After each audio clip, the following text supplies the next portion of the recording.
Hello friends, welcome to Bumper Stocks. दोस्तों, आज हम बात करेंगे रिलायंस इंडस्ट्रीज़ के शेयर के बारे में। तो चलिए वीडियो को स्टार्ट करते हैं। दोस्तों, जैसे कि आप सब जानते हैं, रिलायंस इंडस्ट्रीज़ लिमिटेड एक निफ्टी 50 का कंपनी है और इनके कई सारे बिजनेस वर्टिकल्स हैं, जैसे कि petrochemicals, financial services, retails etcetera.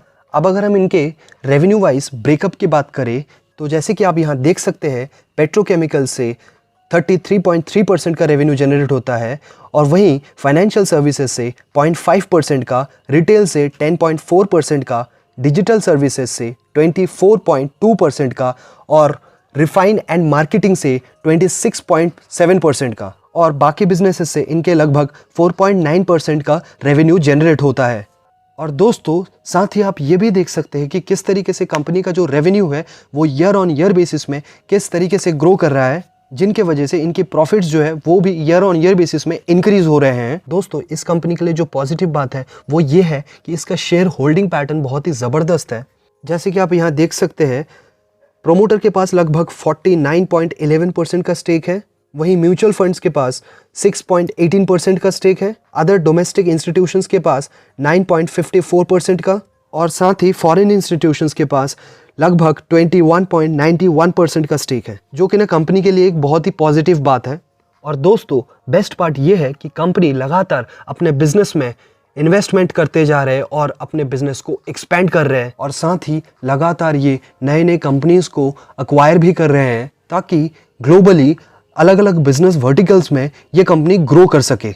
अब दोस्तों, अगर मैं कंपनी के रिटर्न्स की बात करूं तो जैसे कि आप यहाँ देख सकते हैं, 5 साल में इस पर्टिकुलर कंपनी के स्टॉक ने लगभग 156.8% का रिटर्न बना के दिया है अपने शेयर होल्डर्स को। और अगर मैं इसके टोटल रिटर्न्स की बात करूं तो लगभग 4464% का रिटर्न है, जिसमें इस पर्टिकुलर कंपनी ने अपने शेयर होल्डर्स को बोनस भी दिया है।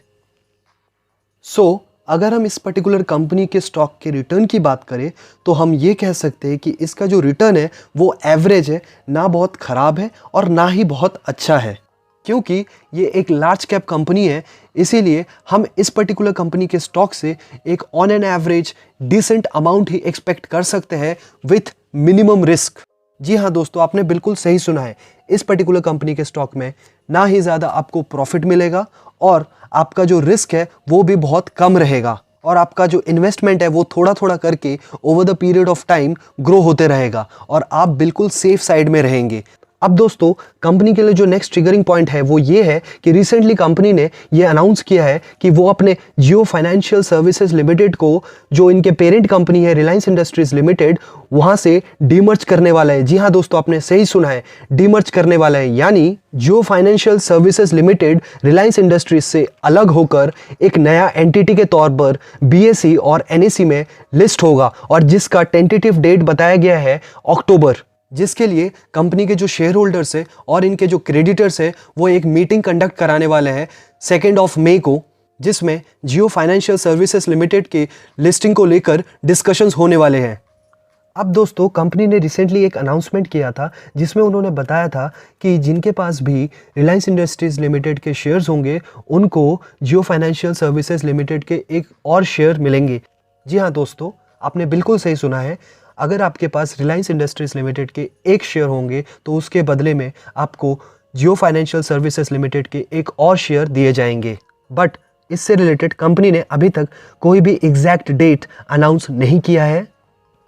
आई होप इसके रिगार्डिंग कंपनी जल्द ही अपना क्लैरिफिकेशन अपडेट कर देंगे। ओवरऑल हम ये कह सकते हैं ये एक फंडामेंटली स्ट्रॉन्ग कंपनी है with strong presence across the globe. इसीलिए आप इस स्टॉक को कंसिडर कर सकते हैं, क्योंकि फ्यूचर में ये पर्टिकुलर कंपनी का स्टॉक आपको एक अच्छा खासा रिटर्न बनाकर दे सकता है। मगर इसमें इन्वेस्टमेंट करने से पहले आप खुद अपना रिसर्च करें, क्योंकि ये वीडियो सिर्फ एजुकेशन पर्पस से बनाया गया है। Thanks for watching, stay tuned for more updates.